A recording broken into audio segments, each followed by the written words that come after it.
जय हिंद, वंदे मातरम। बहुत सारे युवा मुझसे बोलते थे कि गुरुजी बहुत समय से आपके साक्षात्कार नहीं आ रहे हैं, जिससे कहीं ना कहीं हमारा मन विचलित है और हमारे अंदर भय है। तो उस भय को हम दूर कैसे कर सकते हैं? तो आपके लिए पुनः एक साक्षात्कार या वीडियो है, बड़ा महत्वपूर्ण है। बिल्कुल दोनों भाई हमारी नए हैं, यहाँ पर आए हैं। इनसे हम कुछ प्रश्न पूछेंगे और बिल्कुल नॉर्मल प्रश्न है, इनको भी घबराने की आवश्यकता नहीं है। और आप लोग अपने मन में ये समझना कि मैं यहाँ पर बैठा हूँ, अगर इनकी जगह मैं होता तो मैं क्या जवाब देता। देखो, ये तो हमको पता है और साक्षात्कार वाले जो बोर्ड होते हैं उनको भी पता है कि भाई इनको कर्मकांड आता है। लेकिन अगर इसके अलावा अगर और कुछ पूछ लें तो क्या वो आपको आता है कि नहीं आता है? हमारे वीडियो बहुत सारे भारत के वो युवा भी देखते हैं जो सिलेक्शन पा चुके हैं, और बहुत सारे वो युवा भी देखते हैं जो बोर्ड में बैठते हैं, वो भी कहीं ना कहीं किसी न किसी के माध्यम से उनके पास हमारी वीडियो पहुँचते हैं। हमारा ध्यान रखना। तो कहीं ना कहीं हमारी वीडियो को बहुत बड़ा असर भी पड़ता है, इसलिए इस वीडियो को देखना बहुत आवश्यक है, वो भी पूरा। इस पर विश्लेषण भी करेंगे, बाद में इनके प्रश्नों का मैं जवाब भी दूंगा। लेकिन अभी हम शुरू करते हैं वो वीडियो जो आपके लिए बहुत आवश्यक है। तो महाराज, आप लोग ठीक हो दोनों? जी जी जी तैयार हो? चलो महाराज, अपना सबसे पहले परिचय दीजिए। महाराज, आप कहाँ से आए हैं? जी मैं वाराणसी का रहने वाला, उत्तर प्रदेश का रहने वाला। मेरा नाम सच्चिदानंद पांडे है और मैं वाराणसी में ही रहता हूँ और वहाँ से मैंने संपूर्णानंद संस्कृत विश्वविद्यालय से स्नातक किया। अच्छा अच्छा। तो महाराज, अभी ये बताइए कि आरटीजीएसयू का विचार कैसे है आपके मन में? मुझे बनना चाहिए, ऐसे आपको क्या लगा कि मेरे अंदर वो योग्यता है जो वहाँ पर काम कर सकती है अच्छे से, यानी कि मैं इसमें भर्ती हो सकता हूँ? पिछले 13-14 सालों से कर्मकांड के क्षेत्र में रहने के बाद मुझे लगा कि एक बार मुझे यह अवसर मिलना चाहिए, प्रयास करना चाहिए। तो मैंने इसके बारे में जानकारी जुटानी शुरू की। तो यूट्यूब के माध्यम से जो भी दिखता था तो उसमें आपके चैनल का बार बार जिक्र आता था। तो मैं आपसे जुड़ा, आपके यूट्यूब चैनल से जुड़ा और पिछले 2 साल से आपको फॉलो कर रहा हूँ। आप तो ऑनलाइन क्लास भी ले रखी है ना? जी जी, मैंने ऑनलाइन क्लास भी ले रखी है। तो आपके सानिध्य में मेरी तैयारी से बेहतर चल रही है। जी। अच्छा महाराज, आप बताइए आप अपने बारे में थोड़ा सा। श्रीमान जी, मेरा नाम अमन मिश्रा है। मैं बरेली का निवासी हूँ। अच्छा, अभी करते क्या थे इसके पहले आप? गुरु जी, इससे पहले मैं होम ट्यूशन्स पढ़ाता था और अपना बिजनेस देखता था और आपसे जुड़ा हुआ था क्योंकि मैं जानकारी थी। तो मैंने उससे पहले बीए किया है संस्कृत से, उसके बाद आचार्य किया है और आचार्य करने के बाद मैंने संस्कृत मतलब पुरोहित कर्मकांड का डिप्लोमा किया है, जो मैं पास आउट हूँ। ठीक ठीक। अच्छा, मैं आप लोगों से रिक्वेस्ट करूंगा दोनों जी। कि आप लोग एकेडमी का नाम मत लेना अभी। नहीं, लोगों को पता क्या लगता है, लोगों को ये लगता है कि ये बंदों को पहले सिखा लेते हैं। भाई एकेडमी की प्रश्नता बिल्कुल मत करना आप, वरना मेरे बारे में कुछ बताना। आप ओनली जो प्रश्न पूछ रहे हैं उसका सीधे तौर पर जवाब दो आप। जी गुरु जी। लोगों को लगता है कि दिखाने का प्रयास करते से करते, तो मैं चाहता हूँ कि यहाँ पर बिल्कुल सात्विक रूप से आप लोग इंटरव्यू दें हमारा। जी गुरु जी। इंटरव्यू की बिल्कुल बड़ाई नहीं करना है, ठीक है ना? मैं इतना बड़ा विद्वान हूँ, आप तो सीधे जो प्रश्न पूछे डायरेक्ट उसका जवाब देना है सीधा, ठीक है जी। चलो, बहुत अच्छे। अच्छा महाराज, मैं एक प्रश्न आपसे पूछूंगा, आप मुझे बताएंगे आर्मी धर्मगुरु की अभी वर्तमान में सही योग्यता क्या है? बहुत सारे बंदे कंफ्यूजन है, क्योंकि मैं बोलता हूँ रहता हूँ हमेशा एक ही मुख से, लेकिन अब मैं आपसे पूछना चाहता हूँ कि आर्मी धर्मगुरु की आज सही योग्यता क्या है, वो बताइए आप। जी महोदय, अभी फ़िलहाल जो 2024 के नोटिफिकेशन है इसके आधार पे ये कहा जा सकता है कि केवल शास्त्री और कर्मकांड का डिप्लोमा आपके पास होना अनिवार्य है। बहुत बढ़िया। यदि आपके पास आचार्य है या आप अभी पेंडिंग में हैं आचार्य की डिग्री पाने में, तो अभी फ़िलहाल उसको अभी स्थगित रखें, उसके बारे में जिक्र ना करें, शास्त्री और अच्छा, एक प्रश्न पूछ रहा हूँ कि अगर किसी के 10th में और 12th में संस्कृत नहीं है, सामान्य बोर्ड से पास किया है जी, तो क्या वो अप्लाई कर सकता है अगर शास्त्रीय डिप्लोमा है उसके पास? तो हाँ, यदि उसने उत्तर मध्यमा या पूर्व मध्यमा नहीं किया है, सामान्य बोर्ड से किया है, यदि लेकिन शास्त्री होना चाहिए उसके संस्कृत विषय से और कर्मकांड का अनिवार्य है कि ये डिप्लोमा होना चाहिए। ठीक है। अभी मैं बोलता था तो कई लोगों को थोड़ा संदेह लगता था और कई लोग गलत फहमी फैला रहे हैं, इसलिए मैं इनसे प्रश्न पूछा, यहाँ पर साक्षात्कार देने आया महाराज जी।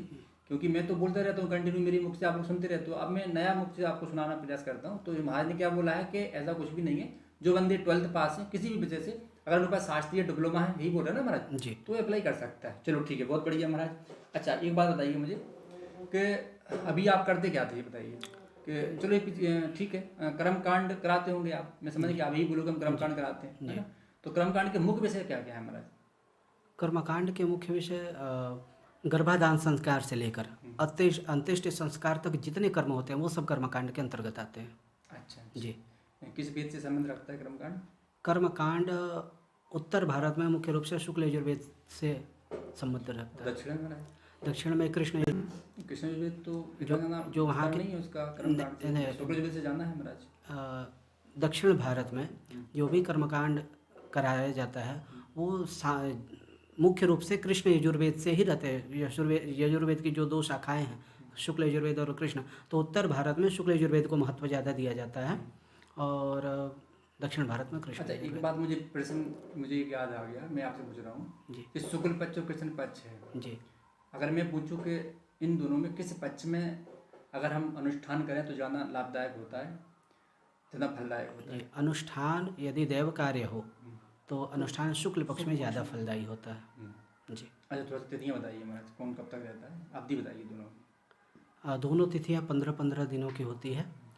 जो प्रतिपदा से लेकर अमावस्या तक की तिथि कृष्ण पक्ष की होती है और प्रतिपदा से लेकर के पूर्णिमा तक की तिथि शुक्ल पक्ष के अंतर्गत आती है। यानी कि शुक्ल पक्ष ज़्यादा फलाभूत होता है मिला के। जी, दैवीय कार्यों के लिए शुक्ल पक्ष ज़्यादा फलीभूत होता अच्छा, कलश स्थापन में दुर्गा जी का मंत्र सुनाइए महाराज। है। कलश स्थापन में दुर्गा जी 2 रूपों में विराजमान होती हैं, जैसे कि मंत्र सुनाइए, मंत्र एक तो नारियल के सामूहिक मंत्र सुना दीजिए। एक सामूहिक रूप हे विष्णु कंठे रुद्र समाश्रितः मूले त्वयस्थितो ब्रह्मा मध्ये मातृगणः स्मृतः कोक्षौ तु सागरा सर्वे सप्तदीपा वसुन्धरा ऋग्वेदो अथ यजुर्वेदः सामवेदः धरणवः अंगश्च संहिता सर्वे कलशं तो समाश्रिता अत्र गायत्री सावित्री शांति पुष्टिकरी तथा आयान्तो देव पूजार्थं दुरितक्षयकारका गंगे च जमुने चैव गोदावरी सरस्वती नर्मदे सिन्धु कावेरी जले अस्मिन् सन्निधिं कुरु सर्वे समुद्रास्तीर्थानि जलदा नदा आयान्तु मम शान्त्यर्थं दुरितक्षयकारकाः। तो इसमें लगभग सभी तीर्थों का, ब्रह्मा विष्णु महेश, वेदों का और सावित्री सभी नदियों का, सबका आह्वान। बहुत बढ़िया। और लक्ष्मी के रूप में श्रीफल के जो हम लोग रहते हैं उसे लक्ष्मी के रूप में भी आह्वान होता है। अच्छा, और आप, चलो मैं आपसे ही पूछ रहा हूँ, आपने और क्या क्या तैयारी करी कर्मकांड के अलावा, जो भी पढ़कर आए हो आप, उसके बारे में बताइए। जी, मुख्य रूप से गुरुजी यही कर्मकांड ही रहा है, तो इसी की तैयारी। अच्छा जी। और सुनाइए महाराज, आप बताइए महाराज। जी गुरु जी। अच्छा, मैं आपसे एक प्रश्न पूछ रहा हूँ कि अभी एक बहुत बड़े उद्योगपति का देहांत हुआ है जी, रतन टाटा जी। अच्छा अच्छा, तो उनका देश में क्या योगदान था, इतना उनके लिए लोग स्नेह कर रहे हैं, प्रेम कर रहे हैं सोशल मीडिया से लेकर हर प्रकार से, ऐसा उनका क्या उद्देश्य? गुरु जी, जहाँ तक मेरी जानकारी है वो अपनी कमाई का 60% हिस्सा दान करते थे, चैरिटी करते थे भारत देश के लिए। चैरिटी फंड संस्था का नाम बताएंगे? गुरु जी, नाम तो इस टाइम नहीं ध्यान कर पा रहा हूँ, लेकिन हाँ उन्होंने बहुत ज़्यादा ध्यान दिया और उन्होंने ये तक कहा था कि अगर भारत में ऐसी कोई स्थिति आती तो मैं अपनी संपत्ति को, पूरी संपत्ति को दान दे दूंगा जितनी भी मेरी संपत्ति है। ये उनके विचार थे। जी। अच्छा अच्छा, तो महाराज मैं एक प्रश्न पूछ रहा हूँ, देखो कर्मकांड के तो बहुत सारे, ये प्रश्न मुझे पता है, बता देंगे, उनको आता है, बहुत अच्छा आता है, लेकिन मैं कुछ ऐसे प्रश्न इनसे पूछना चाहता हूँ कि इनके जवाब इनके पास होना चाहिए, अगर नहीं है तो कहीं ना कहीं थोड़ा संदेह है महाराज। अभी एक बहुत बड़े धार्मिक स्थल पर प्रसाद में कुछ मिलावट का एक मुद्दा आया था जी। तो धार्मिक स्थान कौन सा है और आखिर में मुद्दा क्या था, आप बताएंगे महाराज। जी, यहाँ जो स्थान का नाम बताइए पहले। पुरी के प्रसाद में, कोई तिरुपति बालाजी ये करके? तिरुपति बालाजी के प्रसाद में ये अच्छा, ये स्थान कहाँ पर है? ये स्थितियाँ तमिलनाडु में है गुरु जी। दक्षिण में है जी, साउथ में है। अच्छा, तो क्या मुद्दा क्या है, क्या विषय क्या था? यहाँ के प्रसाद जो लगभग बनते हैं, जिसमें 3 लाख लड्डू वहाँ रोज़ तैयार होते हैं, तो उसमें फ़िश ऑयल, मछली के तेल की, और बीफ जिसे गौमांस कहते हैं, उसका अंश पाया गया है। अच्छा। तो यहाँ के और वहाँ के मुख्यमंत्री के संज्ञान में ये चीज़ें सामने अभी हो यहाँ रही पर हैं। कौन सी सरकार है, कांग्रेस या बीजेपी? कांग्रेस की सरकार है गुरु जी। अभी कांग्रेस सरकार है अभी वर्तमान में? जी, संभवतः बीजेपी है। क्या नाम क्या मुख्यमंत्री जी का वहाँ पर, नाम बताएंगे? नाम नहीं पता? नाम नहीं बता। चल, थोड़ा सा हम चलते हैं, थोड़ा सा शास्त्रों में चलते हैं। ये बताइए, अर्जुन को स्वर्ग की किस देवी ने श्रापित किया था और उनको नपुंसकता का श्राप मिला था, उनका नाम बताएंगे महाराज? उर्वशी। क्या क्या क्या कथा, क्या मतलब उसके पीछे क्या कारण था? गुरु जी, कथा का वर्णन इस प्रकार से आता कि इंद्रदेव के यहाँ जब वो कुछ सीखने गए थे तो उन्होंने, उर्वशी उन पे मोहित हो गई थी और उन्होंने मतलब मना कर दिया था कि उनसे संभोग करने के लिए मना कर दिया था, उनका आलिंगन करने के लिए मना कर दिया। तो उन्होंने श्राप दे दिया था कि आप 1 वर्ष के लिए आपका पुरुषत्व समाप्त हो जाएगा। अच्छा, मैं एक प्रश्न पूछ रहा हूँ आपसे कि अर्जुन का और उर्वशी का कोई संबंध है पहले से? कुछ इस बारे में जानकारी नहीं है मेरे मैंने एक प्रश्न इनसे पूछा है महाराज से कि अर्जुन और द्रौपदी का अर्जुन और उर्वशी का क्या संबंध है ना? तो कोई कथा के अनुसार महाराज पुराणों में बहुत प्रकार की कथाएं मिलती हैं। एक कथा ऐसी भी आती है, अगर महाभारत पढ़ोगे उसमें भी ये व्याख्यान है महाराज। तो जो पुरुरवा थे जी, कहीं ना कहीं उर्वशी की ही संतान है सारे पांडव। ये कथा के अनुसार क्या हुआ कि मैं बता देता हूँ। जब अर्जुन को वनवास हुआ सभी पांडवों को, और अर्जुन को युधिष्ठिर ने और भगवान श्री कृष्ण के आदेश के अनुसार उनको शक्ति संपन्न करने के लिए, क्योंकि महाभारत होना था तो शक्तियाँ चाहिए थी, तो उसके लिए उनको बोला कि अर्जुन अब तुम जाओ और जितना हो सके अब बल को पैदा करिए, यानी कि बलिष्ठ हो जाइए। तो तपस्या करिए आप। तो उन्होंने भगवान शिव की तपस्या करी, पशुपतास्त्र मिला उनको, कैलाश पर्वत पे गए, पर वहाँ से इंद्र उनको ले जाते हैं। और यहाँ तक कि पहले वो ऐसे पृथ्वी के मृत्यु लोक के ऐसे मानव थे उस समय के जो इंद्र की साथ में सिंहासन पर बैठे थे। और ये दृश्य किसने देखा था? ये लोमस ऋषि ने देखा था कि भाई पहली बार मैं देख रहा हूँ कोई धरती का मनुष्य, यानी कि मृत्यु लोक का मनुष्य, वो इंद्र के सिंहासन पर बैठा है, ऐसा इनमें क्या है? तो लोमस ऋषि जैसे ही वहाँ स्वर्ग जाते हैं और ये दृश्य देखते हैं तो उनको बड़ा अचंबा लगता है कि ऐसा इन्होंने कौन सा पुण्य कर दिया कि इनको सिंहासन में बैठा दिया। तो वो बताते हैं कि ये भगवान श्री कृष्ण के मित्र हैं, इसलिए इनको हमने ये दर्जा दिया है। और कहीं ना कहीं वो उनके अंश मात्र भी थे, इंद्र के पुत्र भी माने गए हैं, है ना, निवेदित पुत्र थे। तो इस कारण उनको इतना कहीं ना कहीं स्नेह था इंद्र को। तो एक सभा में जब बैठे हुए थे तो कहीं ना कहीं वो निहार रहे थे अर्जुन और उर्वशी एक दूसरे के लिए, लेकिन अर्जुन दूसरे भाव से निहार रहे थे और उर्वशी ने सोचा कि कहीं ना कहीं ये इनका मन विचलित है। और ये दृश्य किसने देख लिया? उनके पिताश्री इंद्र ने, कि कहीं ना कहीं अर्जुन मोहित हो रहे हैं किस पर? उर्वशी पर। तो उन्होंने फिर अपने द्वारपालों को आदेश दिया कि उर्वशी से कह दीजिए कि अर्जुन की सेवा में जाएं और वहाँ पर सेवा करें। तो उर्वशी को बड़ी प्रसन्नता होती, क्योंकि अर्जुन उनके मन में पहले ही वो भाव आ गया था, छवि बन रही थी। अर्जुन बड़े सुंदर तो थे ही, शक्ति संपन्न भी थे, है ना, बड़ा आकर्षण तेज था उनका। तो इसके बाद उर्वशी जब उनके पास जाती हैं तो वो बोलते हैं कि हमको इंद्र ने अपने आदेश से आपकी सेवा के लिए भेजा है, तो मुझे आप आदेश दीजिए सेवा करने का। तो अर्जुन बड़े परेशान हो जाते हैं और बोलते हैं कि मैं तो आपको मातृ देवी, यानी कि मातृ के रूप में देखता हूँ। मातृ भाव था उनके मन में, क्योंकि पुरुरवा जो कहीं ना कहीं इनका संबंध था। और ये पांडव ये क्षत्रिय थे, पांडु क्षत्रिय, ये कहीं उनकी संतान थे, तो वो मातृभाव से देख रहे थे कि इनसे हमारा वंश निकला हुआ है। तो जब ये बात उन्होंने सुनी कि आपको तो मैं कुंती मैया के समान देखता हूँ, आप तुम्हारी वंश को आगे बढ़ाने वाली हैं, तो कहीं ना कहीं वो फिर वो बड़ी परेशान हो जाती हैं और उत्तेजनापूर्ण उनको एक श्राप दे देती हैं कि तुमने मेरे भाव को जो दिशा दी है इसलिए मैं आपको श्रापित करती हूँ, नपुंसक हो जाओगे। अर्जुन को बड़ा बुरा लगा और अर्जुन ने बोला कि मैं क्या करने आया था और क्या मेरे साथ हो गया। तो कहीं ना कहीं अर्जुन के मन में जब ख्याल आता है तो ये बात इंद्र को जब पता चलती है तो इंद्र भगवान उनसे बोलते हैं, सुनो जो श्राप तुमको दिया वो तुम्हारे फायदे के लिए, श्राप नहीं, वो वरदान ही है, ये आपके काम आएगा। जब वो पृथ्वी पर लोक में जाते हैं तो आपने देखा होगा वो बृहन्नला बनते हैं, है ना, यानी कि उनको छिपने के लिए जगह नहीं थी, दुर्योधन पीछे पड़ा था। तो जब उनका स्वरूप बदल गया, वो बृहन्नला हो गए महाराज, तो कहीं नहीं उनको फायदा होगा कि नहीं होगा। तो ये कथा थी, इसलिए मैं थोड़ा सा बीच में आपको थोड़ा डिस्टर्ब कर रहा हूँ, इसलिए मैं क्षमा मांगता हूँ। हम लोग इनसे प्रश्नात्मक प्रश्न कर रहे हैं साक्षात्कार के लिए, आप लोग बने रहिए मेरे साथ। जो मैंने प्रश्न पूछा है उसका जवाब मैं संतुष्ट नहीं होगा महाराज। तो क्या मुद्दा क्या था? उसमें गाय की चर्बी मिला दी ऐसे करके सुनने में आया था। अच्छा एक प्रश्न बताइए कि महाराज मान लो चलो ठीक है, किसी ने प्रसाद खा लिया तो उसके मन में कहीं ग्लानि होगी कि मैं प्रसाद खा गया और मैं अपवित्र हो गया, उनके उसके पुनरावृत्ति हो रही होगी भावों की।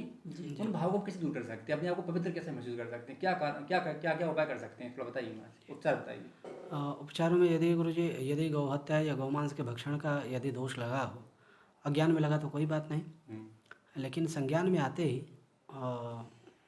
के 5 चीज़ों से जो पंचगव्य बनता है उसका पान करके और गायत्री से पुरस्चरण करना चाहिए, गायत्री का पाठ जरूर करना चाहिए। जी, इससे उस पाप की शुद्धि हो जाती है। और कुछ इसके अलावा केवल ये मुझे जो दिख रहा है यही केवल उपाय वगैरह कुछ, वही पंचगव्य का प्राशन करके।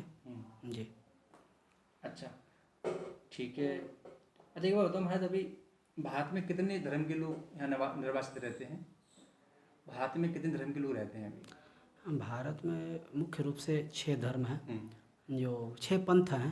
ठीक है, 6 पंथ हैं जी। कौन कौन से? मुख्य रूप से हिंदू, इस्लाम और सिख और ईसाई, जैन और बौद्ध, ये 6 धर्म मुख्य रूप से। कुछ न्यूनता में पारसी धर्म के लोग यहाँ, जिसमें अभी हाल ही में गुजरे हमारे रतन टाटा जी थे। बात बताइए महाराज कि अभी जो इजराइल और ईरान का जो तनाव चल रहा है, इसके पीछे कारण क्या है? इजराइल और ये एक छोटे से एक फ़िलिस्तीन के जो क्षेत्र में हमास, तो ये काफ़ी सालों पहले से ये चीज़ें होती आ रही हैं, जिसमें उनके बगल में जो लेबनान है और इजिप्ट है, इनका पूर्ण सहयोग रहा है। एक तरीके से जैसे आतंकवादी समूह धीरे धीरे उन्होंने इजराइल का पनाह देना ही, इजराइल का शरणागति देना ही उनके लिए इस समय भारी पड़ गया। मैं समझा नहीं, फिर से बोलूं। मैंने जो पढ़ा है, मैंने जो यूट्यूब के माध्यम से जो जानकारी मुझे मिली है, ये शरणार्थी बन के आए जो अभी फ़िलिस्तीनी हैं, जो हमास क्षेत्र में है, तो इन्होंने धीरे धीरे एकजुट होकर पूरा कब्जा करना चाहा अलग अलग जगहों पे पूरे इजराइल में। तो इजराइल की सरकार ने उनको एक जगह से उठा के दूसरे जगह का स्थिर रख दिया बीच में। तो 2 जगहों पे रखा, एक इजराइल के बीच में और एक किनारे जहाँ से अभी हमास अटैक कर रहा है फ़िलिस्तीन का क्षेत्र। नहीं, हमास तो अभी समाप्त हो गया ना। हाँ, हमास की भी बात नहीं कर रहा हूँ, वो तो ठीक है, वो तो ख़त्म हो गया कुल मिला के। ईरान और इजराइल का तनाव का क्या कारण है, मैं ये पूछ रहा हूँ खाली। कहीं ना कहीं जो ईरान सपोर्ट कर रहा है हमास को, हाँ, हमास को हथियारों से संबंधित, मिसाइलों से संबंधित, तो ये बहुत मुख्य कारण है इजराइल और ईरान के बीच में। अमेरिका इजराइल को क्यों समर्थन करता है और अभी भी कर रहा है? अमेरिका कभी एक बात पे स्थिर रहा नहीं है, वो कहीं ना कहीं वो युद्ध करवाते रहता होगा ना कुछ, कहीं नहीं। जैसे हम लोग कह सकते हैं कि ईरान का दुश्मन अमेरिका है और अमेरिका का ईरान दुश्मन है, तो कहीं ना कहीं दुश्मन का दुश्मन दोस्त होता है जी। तो इजराइल से उसको ये फायदा है ना, कम खर्चे में हमारा काम हो रहा है। अब इस मामले में गुरुजी गहन अध्ययन मुझे करने की जरूरत है। जी है ना। अच्छा, एक प्रश्न पूछ रहा हूँ, उत्साह उत्तेजना में क्या अंतर है?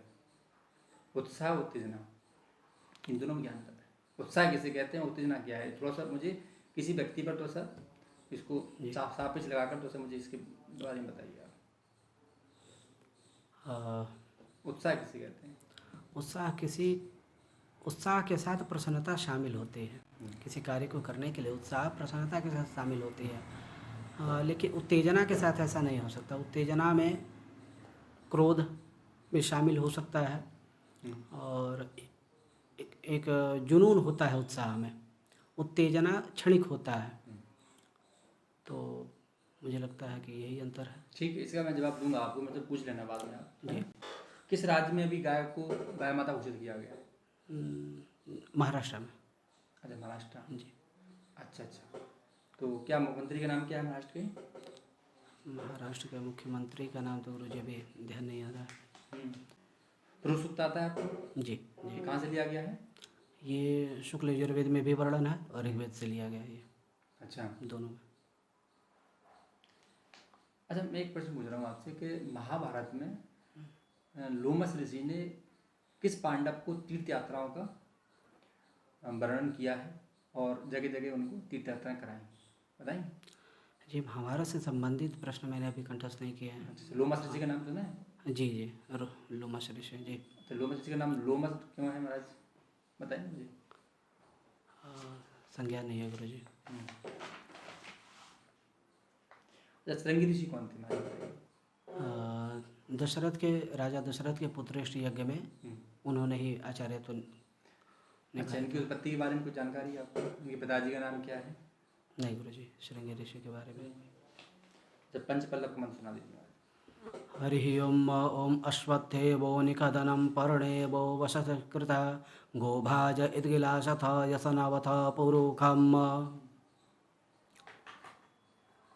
अच्छा, अभी जैसे भारत में एक फिल्म इंडस्ट्री भी है जी, तो वहाँ पर किसी एक एक्टर को दादा साहब फाल्के पुरस्कार दिया गया है महाराज और नॉमिनेट किया गया हमको, तो बताएंगे? हाँ, करंट अफेयर्स पे अभी गुरु जी ध्यान नहीं दे पा रहे हैं जी। मतलब कुल मिला के आप कर्मकांड में लगे रहे। हाँ। अच्छा अच्छा। अभी आपने देखा होगा कि रेडिएशन बहुत ज़्यादा बढ़ रहा है, इसके क्या कारण है? हाँ, रेडिएशन बढ़ने के कारण ये जो परमाणु परीक्षण हर जगह हो रहे हैं, तो ये मुख्य कारण है रेडिएशन के। रेडिएशन संबंध किससे है? उपग्रहों से है कि नेटवर्क से है, 5G 4G वगैरह? हर जगह है, क्योंकि हम लोग ये जो मोबाइल से भी रेडिएशन का प्रभाव पड़ता है, तो हम कोई बीमारी होती है हम लोग चारों तरफ से हमसे बात करते हैं रेडिएशन से, उस बीमारी का नाम बता सकते हैं आप? जी, रेडिएशन से मुख्य रूप से कैंसर बीमारी। कैंसर तो ठीक है, इसके अलावा और कोई अल्जीरिया वगैरह से भी बीमारी होती है, नाम सुना है? नहीं गुरुजी, इसके बारे में से ज्ञान नहीं है कुछ। अच्छा अच्छा।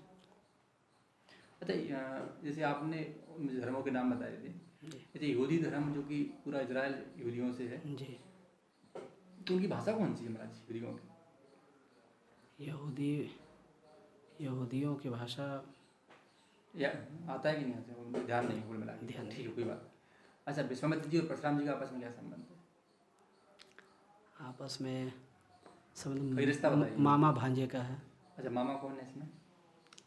इसमें मामा गुरुजी संभवतः परशुराम जी हैं। नहीं, विश्वामित्र जी मामा हैं कि भांजे, क्या है? विश्वामित्र जी मामा हैं। किसके? उनके पिताजी के कि परशुराम जी के? परशुराम जी के। परशुराम जी के मामा जी हैं, फिर उनके पिताजी जमदग्नि जी ऋषि के? संभवतः। चलो ठीक है, कोई बात नहीं, ठीक है। यहाँ पर हम इंटरव्यू को रोकते हैं और आप लोग कमेंट जरूर करना कि महाराज के अंदर क्या क्या कमी है, आप लोग कमेंट जरूर करना। मैंने बहुत नॉर्मल प्रश्न पूछे हैं, इनका कर्मकांड बहुत अच्छा है। अब इनको जहाँ तक मुझे लगता है कि इनको कहीं ना कहीं आवश्यकता है बाहरी दुनिया की, यानी कि हम कह सकें इंटरनेशनल जानकारी, अपनी राष्ट्रीय जानकारी, करंट अफेयर। जैसे मैंने इनसे पूछा कि दादा साहब फाल्के पुरस्कार कैसे मिला, तो जैसे कि पता है कि मिथुन जी का नाम आया है, तो इनको वो नहीं पता। मैंने पूछा कि ईरान और इजराइल के तनाव का क्या कारण है, ये अच्छे से नहीं रख पाए उस चीज़ को, लेकिन मैं आशा करता हूँ अच्छे से रखेंगे, सीखेंगे, जानेंगे इसको। तो कहीं ना कहीं तनाव का यही कारण है, जिसने इन्होंने ठीक है कुछ अच्छा प्रयास किया बताने का, लेकिन जो मेन विषय था वो नहीं पहुँच पाए। हिजबुल्लाह को सपोर्ट कर रहा है ईरान, हमास को सपोर्ट करता है, कहीं ना कहीं मुस्लिम जो संगठन है उन देशों को, आपको पता है कि इजराइल कहीं ना कहीं मुस्लिम 40 ऐसे देश हैं आसपास जिनके बीच में वो घिरा हुआ है, छोटे छोटे देश, जॉर्डन वगैरह बीच में पड़ते हैं। तो कहीं ना कहीं इजराइल को एक खतरा रहता है कि अगर हम थोड़े से ढीले पड़े, कमजोर पड़े, तो ये लोग हम पर आक्रमण कर देंगे, हमारा जीना बहुत मुश्किल कर देंगे। तो कहीं ना कहीं ये तो बहुत चीज़ है। दूसरी बात, मैंने इनसे पूछा कि इसमें अमेरिका को कौन सा फायदा है, अमेरिका क्यों समर्थन कर रहा है इजराइल का? तो फायदा वही है कि ईरान का शत्रु अमेरिका है, अमेरिका का शत्रु ईरान समझता है, इनमें चलती रहती है हमेशा, आपको पता होना चाहिए। तो क्या अमेरिका बहुत कूटनीति खेलता है, वो डायरेक्ट युद्ध नहीं करता, किसी न किसी देश के माध्यम से वो अपना काम करता रहता है। तो ये कारण था, है ना। मैंने इनसे और भी इनसे प्रश्न पूछा कि अर्जुन को श्राप किसने दिया था जी। तो महाराज एक थे, थोड़ी उनकी तबीयत खराब है तो अभी वो चले गए महाराज। तो अर्जुन को श्राप किसने दिया था? उर्वशी। तो मैंने आपको कहानी बताई है उर्वशी मैया की, है ना। तो कहीं ना कहीं ठीक है, उतना तो नहीं बताना है, कुल मिला के नाम बता देना है आपको, ठीक है। नवग्रह स्थापन में देवताओं का स्थान क्लियर है, आपको थोड़ा बताइए महाराज। अगर हम कहें कि सूर्य का स्थान कौन सा है? सूर्य का स्थान गुरुजी नवग्रहों के मध्य में सूर्य का स्थान दिया जाता है जी। अच्छा अच्छा। ईशान कोण में बुध का। अच्छा, मैंने एक प्रश्न महाराज से पूछा था कि उत्साह और उत्तेजना में क्या अंतर है? जी जी। देखो महाराज, ये दोनों साथ में रहती हैं। अगर मैं आपसे कहूँ कि आपको बहुत अच्छे से पढ़ना है तो आपके पास उत्साह भी आ सकता है, उत्तेजना भी, लेकिन ये आपके लक्षणों पर, कैरेक्टर पर, आपके विचारों पर और आपकी शिक्षा पर ये सार्थक होता है। जैसे आप सकारात्मक व्यक्ति हो तो आपके अंदर विवेक के साथ उत्साह आता है, अगर विवेक है तो उत्साह आता है। जैसे आपने कोई कार्य की जिम्मेदारी ली या संकल्प लिया, इस कार्य को मुझे पूर्ण करना है, अगर वहाँ उत्साह आता है तो बहुत अच्छा है। अगर उत्तेजना आती है तो उत्तेजना छड़क भर की होती है, कुछ समय बाद आपको जो मोटिवेशन है वो थोड़ा डीमोटिवेशन में बदल जाएगा, आप अच्छे से काम नहीं कर पाओगे। तो कहीं ना कहीं जो उत्तेजना होती है नकारात्मक विचार है, वही नकारात्मक पक्ष रखता है अपना, और जो उत्साह है वो सकारात्मक चीज़ है हमारा। अगर आप फेल भी होते हो तो अगर उत्साह है तो उसमें विवेक होता है, तो आप फिर से तैयारी कर सकते हो, लेकिन उत्तेजना में कोई विवेक नहीं होता है व्यक्ति का, कोई ब्रेक नहीं होता है हमारा। तो उत्तेजना से जो व्यक्ति संबंध रखते हैं, जो युवा, कहीं वो डिप्रेशन में जाते हैं, तनाव में जाते हैं, और वो कोई ना कोई गलत निर्णय ले लेते हैं या फिर वो रास्ता ही बदल देते हैं कुल मिला के। तो ये उत्तेजना का नुकसान है कहीं ना कहीं। तो उत्साह उत्तेजना में ये अंतर है, ठीक है। तो मैंने छोटे छोटे प्रश्न पूछे थे महाराज आपसे। अच्छा, सैनिकों का मनोबल आप कैसे बढ़ा सकते हो महाराज? थोड़ा सा संक्षिप्त बताना, थोड़ा सा वीडियो लंबा हो रहा है। अच्छा जी, सैनिकों का मनोबल हम अपने अध्यात्म के माध्यम से, मेडिटेशन के माध्यम से और धर्मशास्त्रों का सहयोग लेके उनके मनोदशा को बदल सकते हैं, उत्साह बढ़ा सकते हैं उनका जी। अच्छा, महाभारत का युद्ध हुआ महाराज, तो उसमें पांडवों को कौरवों की तरफ से किसका डर था कि ये बहुत ज़्यादा शक्तिशाली हो, इनसे हमारा युद्ध होगा तो कहीं ना कहीं हमको नुकसान पहुंचा सकते हैं? कौरवों में 2 योद्धा जो थे मुख्य रूप से कर्ण, भीष्म पितामह और द्रोणाचार्य, ये 3 महान। पितामह और द्रोणाचार्य में किसको आप श्रेष्ठ मानते हो? मतलब भीष्म युद्ध के मामले में? युद्ध के मामले में भीष्म पितामह जो है वो श्रेष्ठ थे। और फिर जो तीसरे नंबर का कर्ण थे, सबसे ज़्यादा डर पांडवों को उन्हीं से लगता था। माँ ने बहुत अच्छा बोला है, भीष्म पितामह का कहीं ना कहीं पांडवों को डर था, क्योंकि अर्जुन ने जो शिक्षाएं ली थी वो भीष्म पितामह पहले ही ले चुके थे कुल मिला के। तो अगर अर्जुन की कोई टक्कर का था, पशुपतास्त्र वरुण भगवान ने उनको वायव्य शास्त्र दिया है ना। जब स्वर्गलोक में जाते हैं तो वहाँ जितने देवता मिलते हैं तो कहीं ना कहीं जैसे विष्णु भगवान मिलते हैं तो उनको वो यम दंड देते हैं। तो बहुत सारे जो शस्त्र हैं वो अर्जुन प्राप्त कर चुके थे, लेकिन वो शस्त्र पहले भीष्म पितामह भी प्राप्त कर चुके थे। तो कहीं ना कहीं पांडवों को डर था कि अगर हमें टक्कर होगी तो भीष्म पितामह से होगी। लेकिन जब धृतराष्ट्र विदुर जी को बुलाते हैं, उनसे पूछते हैं और संजय से भी कई बार पूछते हैं कि ये बताइए कि भीष्म पितामह और अर्जुन में कौन श्रेष्ठ है और कौन भारी पड़ रहा है। तो कहीं ना कहीं संजय बोलते हैं कि वैसे बलवान तो भीष्म पितामह जी हैं, लेकिन उनके जो भाव हैं, उनके जो विचार हैं, उनका जो प्रेम है वो अर्जुन की तरफ बहुत जाना है। तो कहीं ना कहीं वो यहाँ पर कमजोर पड़ेंगे। वैसे ताकतवर तो बहुत जाना है, लेकिन उनको पता है कि पांडव बिल्कुल सात्विक हैं, बिल्कुल सही है, धर्म के मार्ग पर हैं। तो कहीं ना कहीं वो उनके मन में जो स्नेह है वो उनके प्रति है। कहीं ना कहीं मुझे शक है कि वो ढीले ना पड़ जाए युद्ध में। तो ऐसी बहुत सारी बातें हैं, ठीक है। तो साक्षात्कार का छोटा सा एक नमूना था आपके लिए, कुल मिला के छोटा सा एक वीडियो था और एक प्रयास था कि साक्षात्कार में अगर आपसे कोई प्रश्न पूछता है तो उन प्रश्नों को आप कैसे रख सकते हो। हमने कोई बड़े प्रश्न नहीं पूछे, नॉर्मल प्रश्न पूछे, लेकिन सीख बहुत बड़ी मिलती है इन छोटी छोटी चीज़ों से। अगर आपको लगता है कि इन प्रश्नों का जवाब मेरे पास बहुत अच्छे तरीके से था तो आप लोग कमेंट करना, कमेंट में जवाब दे सकते हो, या फिर अच्छे से लिख के आप मुझे व्हाट्सएप पर कर सकते हो। इसमें एक लिंक होगी, उसमें हमारा व्हाट्सएप है, लिंक है, उसमें भी आप लिख के डाल सकते हो कि इन प्रश्नों का यही उत्तर है। अगर आप कमेंट करोगे तो इन प्रश्नों के उत्तर में अच्छे से अपने इलेक्ट्रिकल बोर्ड पे भी ला सकता हूँ, जिससे आपको बहुत अच्छी समझ में आ जाए। ठीक है महाराज जी, ठीक है। जय हिंद, वंदे मातरम।